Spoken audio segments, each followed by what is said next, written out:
ये तो कागज पर पेंसिल से बनाना भी कठिन है, तो सोचिए इसे पत्थर पर कैसे उकेरा गया होगा। क्या आपको इस मंदिर के आर्किटेक्चर को देखकर आश्चर्य नहीं हुआ? हमारे प्राचीन पूर्वज जो धोती कुर्ता पहने वाले इंजीनियर थे, वह इतने विकसित थे, तो हमें यह क्यों बताया गया कि अंग्रेज भारत आए तब हम विकसित हुए?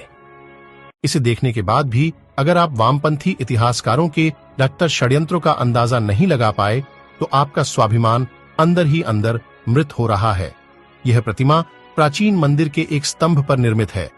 0.5 मिमी व्यास से कम पतली छड़ी को इस प्रतिमा के एक कान में प्रवेश कराने पर 6 का दूसरा सिरा दूसरे कान से होकर बाहर निकल जाता है। क्या आप बता सकते धोती कुर्ता पहनने वाले प्राचीन इंजीनियरों ने यहाँ किस तरह की टेक्नोलॉजी का इस्तेमाल किया होगा? भारतवर्ष के हिंदू मंदिर की भव्यता देखिए। इस मंदिर की मूर्तियों और छत के अंदर जो पत्थर उपयोग किया गया है वह है बेसाल्ट, जो कि पृथ्वी पर सबसे मुश्किल पत्थरों में से एक है। इसे आज की आधुनिक डायमंड इलेक्ट्रॉन मशीन ही काट सकती है, वह भी केवल 1 इंच प्रति घंटे की दर से। अब आप सोचिए कैसे इन्होंने 900 साल पहले इस पत्थर पर इतनी बारीक कारीगरी की है। यहाँ पर एक नृत्यांगना की मूर्ति भी है जिसने हाई हील पहनी हुई है। सबसे ज्यादा अगर कुछ आश्चर्यजनक है वह है इस मंदिर की छत। यहाँ पर इतनी बारीक कारीगरी की गई है जिसकी सुंदरता देखते ही बनती है। मंदिर की बाहर की तरफ जो पिलर लगे हुए हैं उन पर कारीगरी देखिए।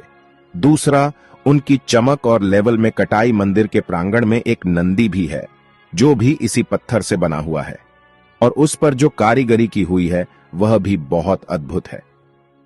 ये जो फोटो आप देख रहे हो आपके स्क्रीन पर 6000 वर्ष पुराना है।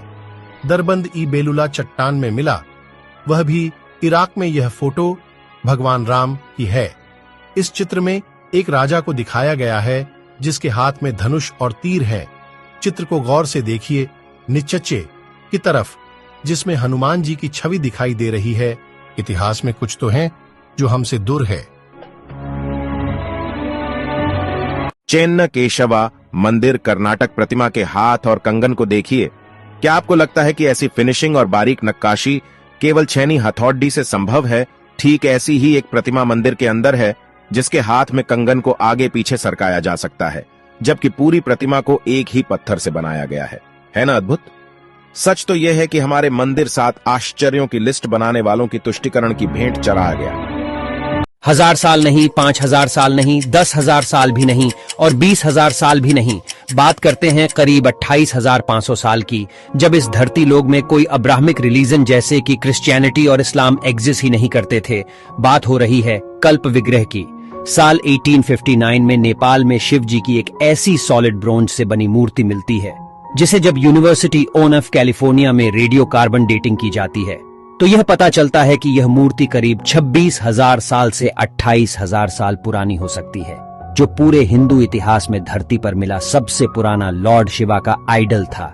न जाने ऐसे कई पुराने इतिहास भारत से लेकर पूरे दुनिया भर में दबे पड़े होंगे जो समय समय पर मानव को आश्चर्यचकित कर देती हैं। भारत के लोगों ने आखिरकार ये कैसे किया? भारत में है दुनिया का एकलौता ऐसा मंदिर जो सीधा नहीं बल्कि उल्टा बनाया गया है। गुजरात में एक बावरी है जो रानी उदयवती द्वारा 900 साल पहले निर्मित की गई थी। ये 100 रुपए के नोट के पीछे भी बनी हुई है, सरस्वती नदी तट पर स्थित रानी की वास में। इस मंदिर में ज्यादातर भगवान विष्णु की मूर्तियां हैं। इस बावरी को उल्टे मंदिर के रूप में बनाया गया है जो पानी की पवित्रता को उजागर करता है। अगर आप इस मंदिर को देखेंगे तो आपको उलटे लिखे पंक्तियां और 800 से अधिक मूर्तियां के साथ इस मंदिर में सारे सीढ़ियां नीचे की ओर जाते हैं। 1890 में आर्कियोलॉजिकल सर्वे ऑफ इंडिया के द्वारा इसे खोजा गया और इसे पूरा बाहर लाने में लगभग 30 साल का समय लगा। अद्भुत कैसे? इतना घर्षण रहित तो बेयरिंग लगाने पर भी न चल सकेगा। भारत के मंदिरों की अद्भुत अविश्वनीय कुशल शिल्पकारी एक ही पत्थर को काटकर नक्काशी तक तो ठीक थी, पर पत्थर के अंदर इतनी घर्षण कैसे? मेरे पास शब्द नहीं है, आप ही कुछ बताइए कमेंट्स पर। बस हम और आप कल्पना कर सकते हैं, आधुनिक मशीन भी नहीं कर पाएगी।